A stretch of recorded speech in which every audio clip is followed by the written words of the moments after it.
কোরবানির ঈদ উপলক্ষে দেশের বিভিন্ন জায়গায় দেশীয় পদ্ধতিতে পশু মোটা তাজা করছেন খামারিরা। দিনাজপুরের হিলিতে দেশি গরুর ব্যাপক চাহিদা থাকায় ছোট বড় খামারের পাশাপাশি কৃষকরাও পশু প্রস্তুত করছেন।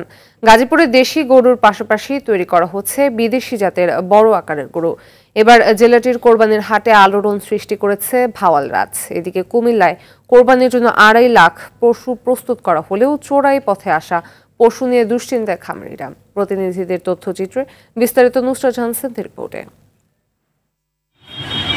কোরবানির ঈদ ঘনিয়ে আসায় শেষ সময়ে পশু মোটাতাজাকরণে ব্যস্ত সময় পার করছেন দেশের বিভিন্ন জেলার খামারিরা।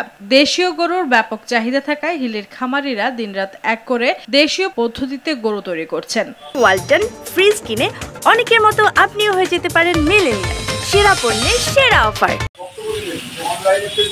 তবে বেশি দামের আশায় এবার স্থানীয় খামারিদের পাশাপাশি কৃষকরাও কোরবানির পশু তৈরি করছেন। তবে গো খাদ্যের দাম বেশি হওয়ায় পশু মোটাতাজাকরণে খরচ বেশি পড়েছে, তাই সঠিক দাম নিয়ে চিন্তিত তারা। ঈদ উপলক্ষে তিনি ঈদের যে চাহিদা, এই চাহিদা সে পূরণ করে থাকে। পাশাপাশি এখানে যে বেকারত্ব, এখানে তাদের হচ্ছে কিছু জীবিকা নির্ভরশীল হচ্ছে।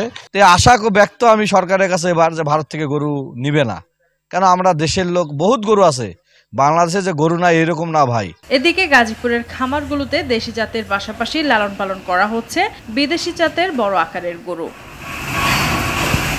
এবার কোরবানির বাজারে ব্যাপক আলোড়ন সৃষ্টি করেছে গাজীপুরের উত্তর শালনা এলাকার রফিকুল ইসলামের 45 মন ওজনের গরু ভাওয়াল রাজা।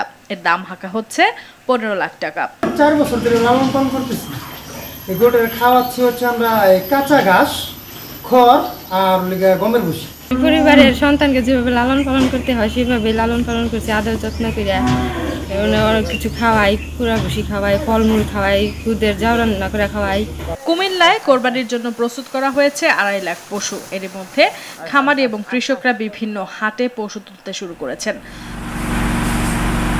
তবে প্রতি বছরের মতো এবারও কোরবানির আগ মুহূর্তে চোরাই পথে আসা ভারতীয় গরু নিয়ে দুশ্চিন্তায় খামারি ও কৃষকরা। চোরাই পথে যদি কোনো গরু আসে, যদি আমরা আমাদের গরুগুলো যদি বিক্রি করতে না পারি ন্যায্য দামে, কিন্তু চোরাই পথে গরু আসার কারণে, তাহলে আমরা খুবই ক্ষতিগ্রস্ত হব।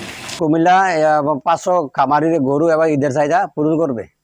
এগুলো আমরা খামারিরাই চলবে আমাদের কুমিল্লা। আমাদের খামারে গরু রাখে এবং ঈদের দিন বা ঈদের আগের দিন এসে নিয়ে যেতে পারে, এই সুবিধাটা বুক করতে পারে।